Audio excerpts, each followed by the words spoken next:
নমস্কার। দুটি কলা আর একটি ডিম দিয়ে মাত্র 10 মিনিটে তৈরি করা যাবে একটি মজাদার নাস্তা, যেটি কিনা বাসার ছোট থেকে বড় সবাই পছন্দ করবে। চলুন তাহলে মূল রেসিপিতে যাওয়া যাক। প্রথমে আমি দুটো কলা নিয়ে নিচ্ছি, যে কোনো সাইজের কলা নিলেই হবে। আমরা বাসায় সাধারণত যে কলাটা খাই সেটি নিয়েছি, আপনারা আপনাদের পছন্দ মতো নিতে পারেন, তবে কলাটা যেন শক্ত না হয়, একটু নরম দেখে নেবেন। এবার কলাটাকে আমি কাঁটা চামচ দিয়ে ভালোভাবে ম্যাশ করে নিব। আজকে আমার কলাটা কিন্তু ততটা সুবিধাজনক ছিল না, কিছুটা শক্তই ছিল।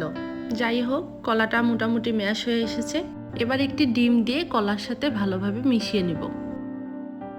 এই কাজটি আমি কাঁটা চামচ দিয়ে করছি, আপনারা চাইলে হাত দিয়েও করতে পারেন।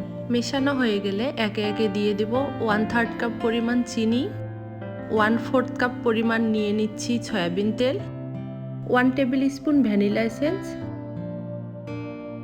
আর নিয়ে নিচ্ছি 1 টেবিল স্পুন বেকিং পাউডার। কিছু সংখ্যক আপুরা কিন্তু বেকিং পাউডার এবং বেকিং সোডাকে একই মনে করেন, কিন্তু না, এ দুটি কিন্তু ভিন্ন ভিন্ন কাজে দেয়। মোটামুটি মেশানো হয়ে গেছে। এখন আমি 1 কাপ পরিমাণ গরুর দুধ দিয়ে দেব। এই দুধটাকে আমি অল্প জাল করে নিয়ে স্বাভাবিক তাপমাত্রায় আসার পর দিয়েছি। আবারও সব কিছুকে ভালোভাবে মিশিয়ে নেব।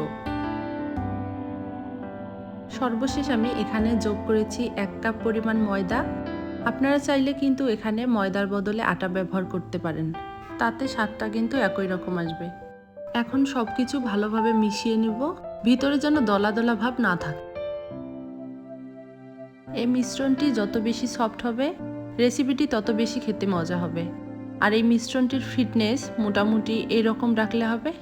চলুন এবার চুলায় চলে যাই।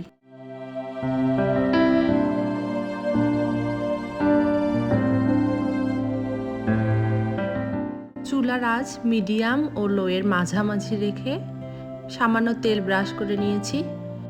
এখন 2 চামচ মিশ্রণ দিয়ে কিছুটা রুটির শেপ করে নেব। কিছুক্ষণ পর দেখবেন উপরে ফুটো ফুটো ভাব হয়ে যাচ্ছে, তখনই বুঝবেন নিচটা হয়ে গেছে। তখনই উল্টিয়ে নেবেন। উল্টিয়ে নিয়েছি, এখন একটু চেপে চেপে ভেজে নিব। ডিম আর কলা দেওয়ার কারণে কিন্তু এটা অনেক বেশি নরম হয়ে যায়।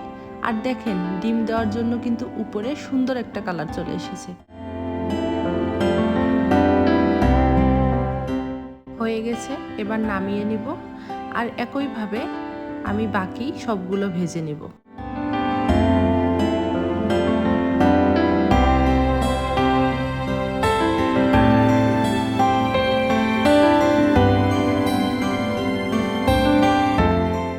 আপনারা প্রথমবার বানালে এই পরিমাপ অনুযায়ী বানাবেন, একেবারেই হয়ে যাবে। দেখবেন বাসায় সবাই অনেক বেশি পছন্দ করবে। আমার বাচ্চা এবং বাচ্চার বাবা দুজনেই অনেক বেশি মজা করে খায়, তাই আমি প্রায়ই এই খাবারটি ঝটপট বানিয়ে দিই। আপনারাও অবশ্যই একবার ট্রাই করে দেখবেন। ভিডিওটি ভালো লাগলে অবশ্যই লাইক, কমেন্ট ও শেয়ার করতে ভুলবেন না। ধন্যবাদ।